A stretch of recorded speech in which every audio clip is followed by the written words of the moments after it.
City managers' reports and comments. We have a few tonight. I have a technology update for you, but one of the speakers asked why my head is always down, and it's taking copious amounts of notes because some things I have to follow up on, but I'm going to try to address a few of those.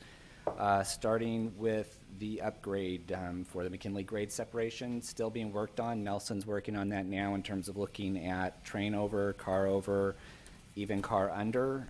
To that degree, we hope to be back at a study session probably in November, to be honest with you. We did meet with the train folks, exceptionally nice, very collaborative, just exceptionally expensive. The one resident that was asking about the Cahalco Bridge, I'm at a loss. We've been talking about it for 2 years. There's been a lot of direct mail pieces, email pieces, advertisements in the newspaper, signs, public meetings. I guess there are just times things fall through the cracks. I'm hoping that once she understands what it is, we're actually going to build a parallel bridge to the one that they're using in an effort to minimize the impact of the residents in Eagle Glen. It's under construction now. You shouldn't have tremendous amounts of impact over the holidays. Nelson is working on that. But we continue to push out that information. So the piece that she got was actually from us. So the thing that irritated her and she wanted to know more about actually came from us so that she would know more about it. So to that degree, we're going to keep sending out those things and we'll hold meetings if necessary. One of the residents brought up that we have only been spending $89,000 on traffic engineering. That is one line item in a very large budget. Just staff alone is far more than that, not to mention the traffic management center, software systems, and another of several different line items, actually Measure A, tax money, there's developer impact fees. There's a number of different places where transportation is actually addressed through the budget. If they want help with that or anyone wants help with that, please let us know. We can distill that number for you. There are questions about ED staff. You know, we do have a limited staff, but we are producing significant outcomes as acknowledged by our peer industry who continues to award the department for what they're creating in terms of outcomes. What else am I missing? Mr. Speak and Michelle both spoke about their contribution to the CTC, and it was exceptionally meaningful. I'm looking forward to seeing what they're putting together for us because there's this impression being presented that staff isn't working on traffic solutions and that council isn't working on traffic solutions and that we don't care about Green River.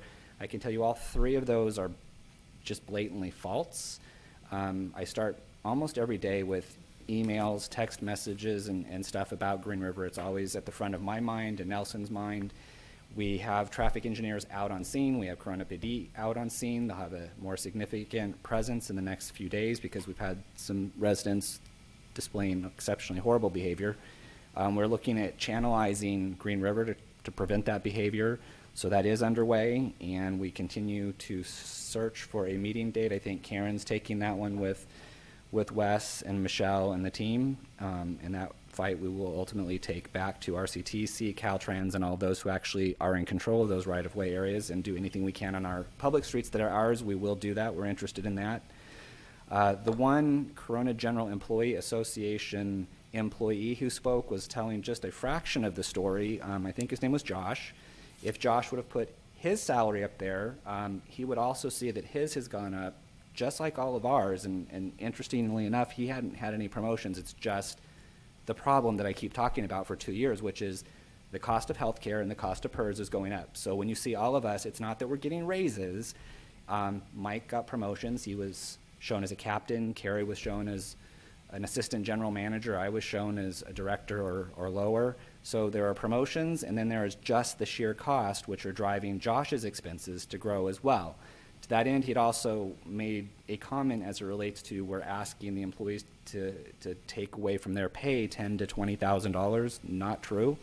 I asked them again, stay at the table. We're going through labor negotiations as required by law in the Miles-Mills-Brown Act and collective bargaining. Our last best and final offer to them actually is offering a 2% raise, is working to cap their medical at a very generous, almost $1,900 per month, and I could go on, but those things alone don't seem quite as onerous as Josh would want you to believe.